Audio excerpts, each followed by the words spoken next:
In this tutorial, I am going to show how to create and edit page content in Aletheia using manual tools. I will concentrate on the essential features, so please check our other tutorials if you don't know Aletheia yet. To start with, I am switching to another toolbar layout that fits our use case for today, namely Page Editor Basic. I will create a new page by opening a document image. Of course, you can also open an existing page content file if you need to post-process OCR output, for instance. For some features in Aletheia you will need a bitonal black and white image, but for now I can safely continue without one. Most of you will only be interested in layout regions, so I will concentrate on those. Therefore I activate regions in here. I will start and create a few regions first, and later modify and enrich them with attributes and text content.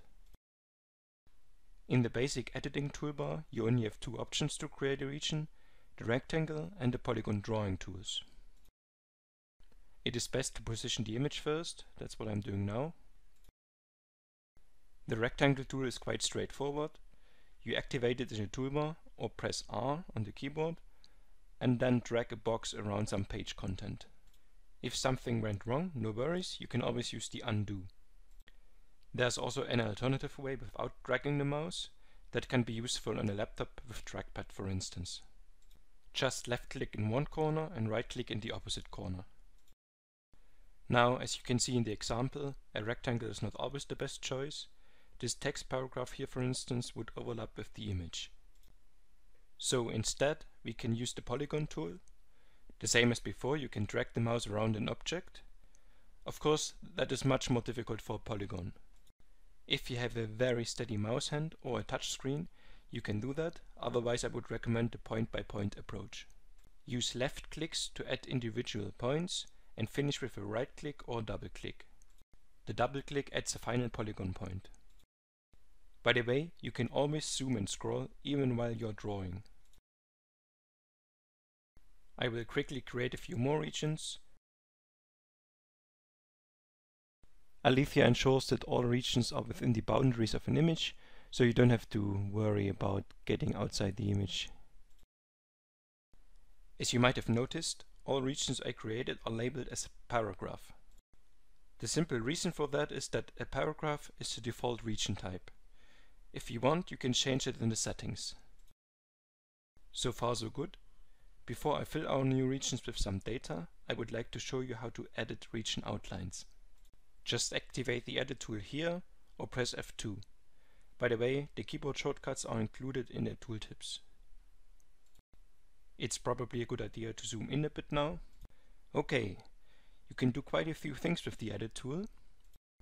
You can move points, add points, do both at the same time,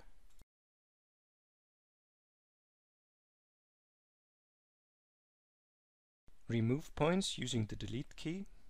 Here's a nice little trick. If you keep the delete key pressed, you can remove the points like with a vacuum cleaner.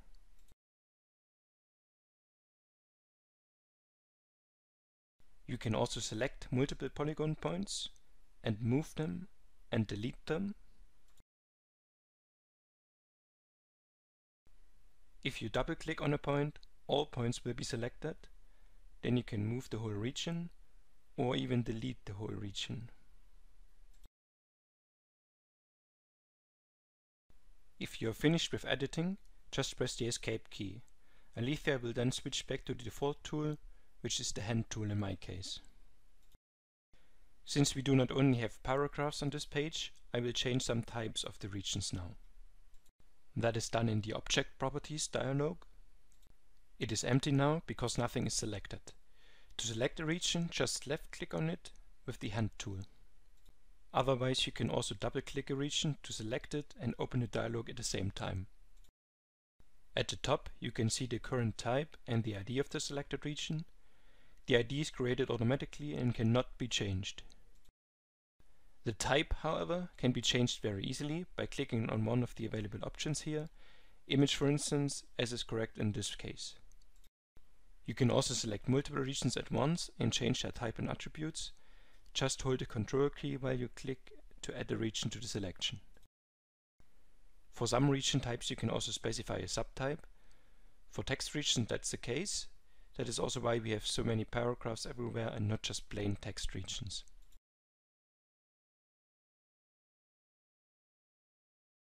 As you can see, there are many more attributes you can fill in. Of course, you would rarely need all of them. It pretty much depends on your use case. I should mention that you are limited to what the page file format has to offer in attributes. You cannot define your own at the moment. But if you need to add some specific data that is not supported, you can use the attributes called custom and comments, which you can use at your own leisure. Last but not least, I will show you how to transcribe the text of a region. We need a dialog called text content for that. The rest is pretty straightforward. You can just type the text as you see it on the page. You can also resize and move the window as you wish. We are going to create a dedicated tutorial at some point to explain this in more detail. For instance, how to use the virtual keyboard at the bottom here. This was all I wanted to show in this tutorial.